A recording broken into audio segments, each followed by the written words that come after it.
కోటమిరెడ్డి శ్రీధర్ రెడ్డిని ఈసారి ఎలాగైనా ఓడించి తీరాలి. నెల్లూరు రూరల్ నియోజకవర్గంను హస్తగతం చేసుకోవాలి. అందుకోసం ఓ బలమైన అభ్యర్థిని వెతకండి. ఈ విషయంలో నిర్లక్ష్యాన్ని సహించను అని జగన్మోహన్ రెడ్డి ఆదేశించారా? అధిష్టానం ఆదేశాలతో రంగంలోకి దిగిన నెల్లూరు జిల్లా వైసీపీ నాయకులకు బంగారు చేపలాంటి అపర కోటీశ్వరుడు దొరికాడా? ఇదే నిజమైతే రూరల్ బరిలోకి అనిల్ కుమార్ యాదవ్ దిగబోతున్నారు అన్న ప్రచారానికి బ్రేక్ పడ్డట్టేనా? ఇప్పుడు రూరల్నే నమ్ముకొని గంపెడాసులతో ఉన్న ఆనం విజయ్ కుమార్ రెడ్డి పరిస్థితి ఏంటి? ఇది కేవలం ప్రచారమేనా? కోటమిరెడ్డి కోటని కూలగొట్టేందుకు వైఎస్ఆర్ కాంగ్రెస్ పార్టీ సీరియస్ గా గ్రౌండ్ వర్క్ చేస్తోందా? ఇంతకీ శ్రీధర్ రెడ్డితో తలపడబోయే ఆ గోల్డెన్ ఫిష్ ఎవరు? Watch on voice 5 big story. రాజకీయాలకు నెల్లూరు జిల్లా ప్రసిద్ధైతే అందులో నెల్లూరు రూరల్ది ఒక ప్రత్యేక స్థానం. కోటమిరెడ్డి వరుసగా 3 సార్లు ఎమ్మెల్యే, నెల్లూరు రూరల్ను చక్కగా తయారు చేసుకొని రాజకీయ ఛత్రాధిపత్యం సాగిస్తున్న శ్రీధర్ రెడ్డిని ఓడించడానికి ఆదాల రంగంలోకి దించితే గాలిలో తేలిపోయాడు. వయసురీత్యా, వ్యక్తిగత కారణాల దృష్ట్యా ఆయన ఈసారి రూరల్లో పోటీ చేసే అవకాశం లేదు. ఈసారి శ్రీధర్ రెడ్డి కొమ్ములు ఎలా అయినా వంచాలి. కోటమిరెడ్డి అధ్యక్ష అనే మాట నా చెవిలో పడకూడదు.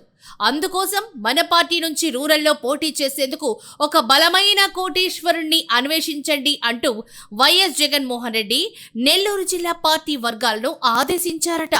దీంతో రంగంలోకి దిగిన కాకాని గోవర్ధన్ రెడ్డి మరియు ముఖ్య నేతల వేటలో బయటకొచ్చిన పేరు గోల్డెన్ ఫిష్ గా పిలువబడే శ్యామ్ ప్రసాద్ రెడ్డి. ఎస్, పేర్నేటి శ్యామ్ ప్రసాద్ రెడ్డి నెల్లూరు జిల్లా రాజకీయాలకు పరిచయం అవసరం లేని పేరు. వైసీపీ హయాంలో మైనింగ్ సామ్రాజ్యంలో మకుటం లేని మహారాజుగా వెలిగిన పేర్నేటి ఎంత పెద్ద కోటీశ్వరుడో అందరికీ తెలుసు. అలాంటి అంగ అర్ధ బలాలు కలిగిన అభ్యర్థి అయితేనే కోటమిరెడ్డి శ్రీధర్ రెడ్డి లాంటి రాజకీయ ధురంధరుడిని మోటుకోగలడు అని పార్టీ వర్గాలు బలంగా నమ్మినట్లు ఉన్నాయి. అందుకే వైసీపీ ముఖ్య నాయకులు అందరూ పేర్నేటి పేరును సిఫార్సు చేసి అధిష్టానం ముందు ఉంచారని, ఈ మేరకు సజ్జల రామకృష్ణారెడ్డితో చర్చలు జరుపుతున్నారని సమాచారం. నెల్లూరు రూరల్లో విస్తరించిన తన వ్యాపారాలు, పార్టీ నాయకులతో సన్నిహితమైన సంబంధాలు, చిరునవ్వుతో పలకరించటం, అందర్నీ కలుపుకొని ముందుకు పోయే తత్వం, ముఖ్యంగా నెల్లూరు రూరల్లో రెడ్డి సామాజిక వర్గంలో ఆయనకు కలిగి ఉన్న బంధుత్వాలు, వైసీపీ అధిష్టానంతో ముఖ్యమైన నాయకులతో సఖ్యత, ఎంత పెద్ద విషయాన్నైనా నేరుగా వారితో మాట్లాడగల చనువు, ముఖ్యంగా వైఎస్ జగన్మోహన్ రెడ్డికి అంతరంగికుడు అన్న పేరు పేర్నేటికి అసెట్స్ గా చెప్పొచ్చు. పై అంశాలే పేర్నేటిని రూరల్ నియోజకవర్గం వైసీపీ అభ్యర్థిగా ఎంపిక చేసేందుకు కలిసి వచ్చాయని పార్టీ వర్గాలు చెప్పుకొస్తున్నాయి. ఇదంతా బాగానే ఉంది. అయితే ఈ పరిస్థితుల్లో అందరికీ ఇక్కడొక ప్రశ్న ఉత్పన్నం కాకమానదు. జగన్ హయాంలో వైసీపీ అధికారంలో ఉన్న సమయంలో జరిగిన ఎమ్మెల్సీ ఎన్నికల్లో ఇదే పేర్నేటి శ్యాంప్రసాద్ రెడ్డి పట్టభద్రుల ఎన్నికల్లో ఘోర ఓటమి చవిచూశాడు. వైసీపీ అధికారం ఉన్న సమయంలోనే ఎమ్మెల్సీగా ఓడిపోయిన పేర్నేటి ఆల్ టైం రాజకీయాలను అవపోసన పట్టి నెల్లూరు జిల్లా రాజకీయ చరిత్రలో ఒకే నియోజకవర్గం నుంచి వరుసగా 3 సార్లు గెలిచి హ్యాట్రిక్ ఎమ్మెల్యేగా చరిత్ర సృష్టించిన కోటమిరెడ్డి శ్రీధర్ రెడ్డిని ఢీకొని గెలవగలడా?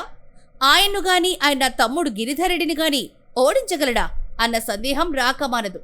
కానీ రాజకీయాల్లో గెలుపోటములు ఎవరికైనా సహజమే.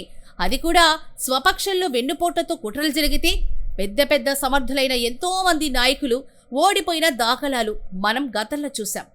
ఆ రోజున పేర్నేటి శ్యాంప్రసాద్ రెడ్డి కూడా ఇటువంటి పరిస్థితులు ఎదుర్కొని మనస్తాపానికి గురై ఈ విషయాన్ని బహిరంగంగా కామెంట్ చేశారు.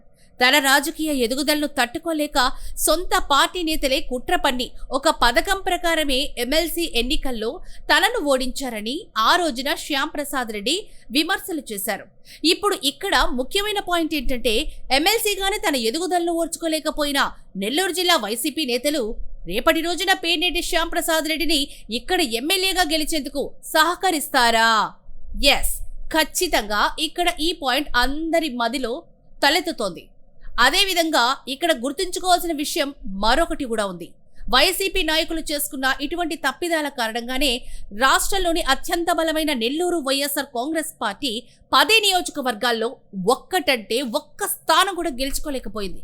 ముమ్మాటికి ఇది జిల్లా ముఖ్య నేతల స్వయంకృతాపరాధాలు, వెన్నుపోట్లు కారణంగానే ఈ వైఫల్యం జరిగిందని రాజకీయ మేధావుల విశ్లేషణ. అదీకాక జగన్మోహన్ రెడ్డి 5 ఏళ్ల పాలనలో రెడ్డి సామాజిక వర్గం వైసీపీకి దూరం కావడం ఉమ్మడి నెల్లూరు జిల్లాలో ఆ పార్టీకి పెద్ద శాపమనే చెప్పాలి. ప్రస్తుతం పార్టీ వ్యూహాత్మకంగా నడుస్తున్న విధానం చూస్తుంటే డ్యామేజ్ కంట్రోల్ ఆపరేషన్లో పడ్డట్టుంది. అందుకోసమే సమర్థవంతమైన అన్ని హంగులున్న నాయకుల గురించి అన్వేషణ సాగిస్తున్నట్లుగా స్పష్టంగా అర్థమవుతోంది. ప్రభుత్వ విధానాలపై జనాల్లో అట్లీస్ట్ 5% వ్యతిరేకత వచ్చే ఒక చిన్న అంశం చాలు వైసీపీ ఈ రాష్ట్రంలో మళ్లీ పుంజుకునేందుకు అన్నది రాజకీయ మేధావులు చెప్తున్న మాట.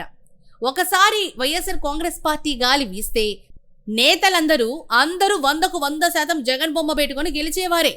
కోటంరెడ్డి లాంటి చాణక్యుణ్ణి రాజకీయాల్లో మట్టి కనిపించాలంటే కేవలం పేర్నేటి శ్యామ్ ప్రసాద్ రెడ్డి లాంటి కోటీశ్వరుడు రూరల్ ఎన్నికల బరిలోకి దిగాల్సిందే.